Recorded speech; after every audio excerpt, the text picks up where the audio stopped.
I'm Dr. Gavin Schwartz, Leeper. I'm the Director of Student Experience for Liberal Arts at the University of Warwick. The module I've taught this past year is for our first year's Art and Revolution, IP 103 for Liberal Arts. All of the case studies we work with, all of the content we work with is focused on generating complex problems.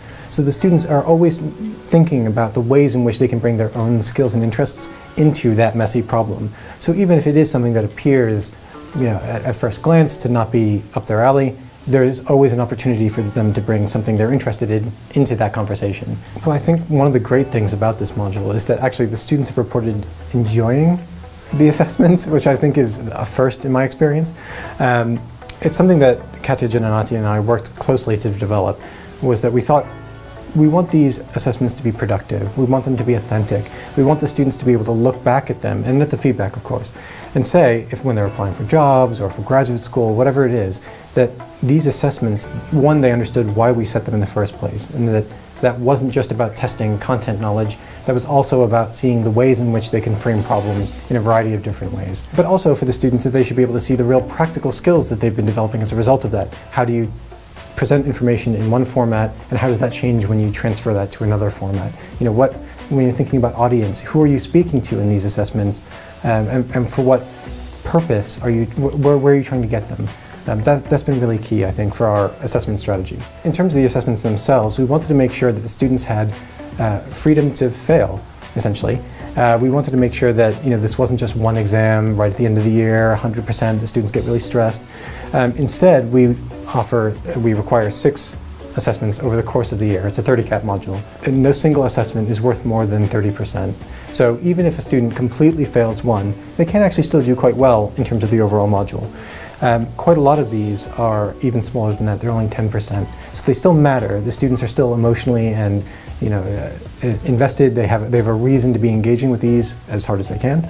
But if they mess up, if they get it wrong, if they try something strange and it doesn't work out, that's okay. So for the 6 different assessments we have, the first 3 are object analyses, object understood very loosely. So we have a film analysis, where of course the students look at a film and they learn how to talk about a film in a way that moves beyond mere sort of like and dislike. I think this is really important for the first years, where when they approach content, they think, this bores me, this excites me, I like this or I don't like this, I agree or I disagree. And instead we start thinking, okay, in a more critical way, how do you access what's happening in this film? What is the effect of the film? And the same goes for the second one, which is an image analysis. So it's usually a painting, but it could be a sculpture, it could be a photograph, any of that kind of still image. The final one is an archival analysis, and this one I really like because we get to use the Modern Record Center here at the University of Warwick, and Helen Ford at the MRC and her staff have been fantastic in showing them the storerooms, how the archive works, but also talking philosophically about the purpose of the archive, the emotional content that exists within the archive, as well as the resulting research opportunities that arise from that. So the students in that case prepare a report, fairly short, 1,500 words, where they move through a variety of different stages in the research process. So they learn how to search in the archives and start pulling out relevant materials. Some of it, of course, isn't relevant, and they learn how to cope with that. They learn how to adjust their expectations. They learn how to go through hundreds of dusty pages and how to stay focused. And over time, they come to refine their process so they come up with a really tight, original research question. And I think that even for students who aren't historians, who may not be interested in archival studies, that's been really profound, that they get to do something that no one else has done before, touching materials that no one has looked at in decades, centuries, whatever it might be. That's been really profound for them. For the final 3 assessments, the students do a number of slightly more traditional tasks, because we want them to see how the kinds of experiences they'll have elsewhere in their university careers, in postgraduate study, out in the rest of the world, in the professional world, how they all relate to these types of activities that are more familiar to them. So they'll do an extended critical essay, for example, they'll do an exam, but we talk to them and we prepare them to show the authenticity of those exercises. All of these assessments have really clear connections to the wider world, to the professional world in particular, so that when students go into job interviews, they're not struggling to think of why their experience was relevant. They have that answer ready right from the beginning, and they've been thinking about it for years at this point. One of the great examples, of course, is the group presentation. Now, we know that the group presentation is something that students dread. Frankly, I think a lot of professionals dread it too.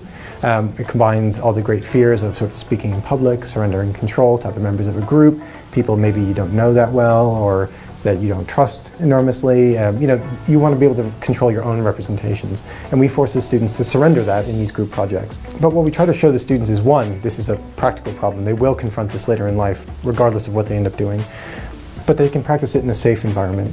Because what we do, the way we structure our teaching is around problem-based learning, the students are used to group work, so they have already got to know their peers in a way that I don't think most students really get a chance to do.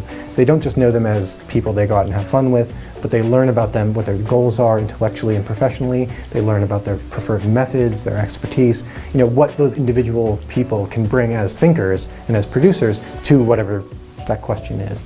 So they're learning to think in that much more complex and productive, really productive way about how to achieve a particular goal.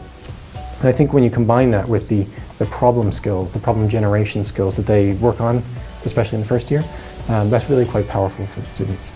So one of the things I found really difficult is when a student has tried something really interesting, and especially in the more open assessments where we say, formulate a particular problem, you have to present it in this kind of way, but the question that you address itself is open. And the student, especially this is true for the first years, the student hasn't quite understood the parameters of the assessment. They've tried to do way too much or way too little, or they've gone off in a strange direction we hadn't anticipated, which is in some ways inevitable, right? They can do anything, they will do anything. And so on the one hand, you really have to leave that sense of control. You have to let go a little bit more, and I've found that quite difficult because I believe fully in multidisciplinary engagement and drawing methodologies from all kinds of different places. But even so, of course, I have my own biases. I privilege what I think is important, and when the students depart from that, I can struggle to see how what they're doing is important. And then in terms of giving the feedback to the students, it's trying to engage in that authentic way and say, I see what you've done, or haven't seen what you've done, and here's why that's a problem. The other thing is that, in liberal arts we're really privileged in that we have a lot of institutional buy-in. We have a lot of time to be giving individual feedback. Whereas in a more traditional department, with hundreds of students, all of them doing a lot of different assessments, that's a huge course load, that's a huge workload for the academics. So I can understand that could be a mounting problem very quickly in a larger group. I think continuity is really, really important. One of the great sadnesses, I think, of being a teacher in academia. I think this is a problem a lot of early career people have, right? You get your first batch of essays, you pour your heart out into these amazing comments, and nobody looks at them. The students look for the mark, maybe a little bit of feedback, and that's it. And that, I think, is because we've done quite a bad job in training students how to engage with that feedback. We haven't given them enough space to engage with it and to see how, even in traditional assessments, how the feedback they get carries forward into their coursework, into future assessments, into their professional life. And the way we've gone about trying to rectify that to a certain extent, again, is about signaling the importance of why it is they're doing the things that they're doing, giving them time to reflect on that, discuss why it's important, what aspects of the activity they've just done, how they connect up with their future plans, for example. If they want to go work in an NGO, they probably need to get their heads around policy. Okay, so we'll do some policy briefs. There's a great way to get students to be thinking in a more practical way about their assessments. But say a student does the policy brief, but they want to be going into academia. Well, so many of the skills that you cultivate when you're doing a policy brief are relevant to writing research abstracts, for example, or writing an op-ed for the conversation, or something like that. So again, if the students are aware of those skills, they're much more likely to be looking backwards and thinking, oh yeah, no, I got a 74 on that essay, but I recognize actually I could have gotten an 81, and I will for the next one. And even more importantly, the things I did well in that 74 will help me when I want to be an author, when I want to be a banker, when I want to be an economist, whatever it is that the student is trying to do. So as long as the students have that time and space to reflect and somebody to help guide that reflection, I think that that's really, really important.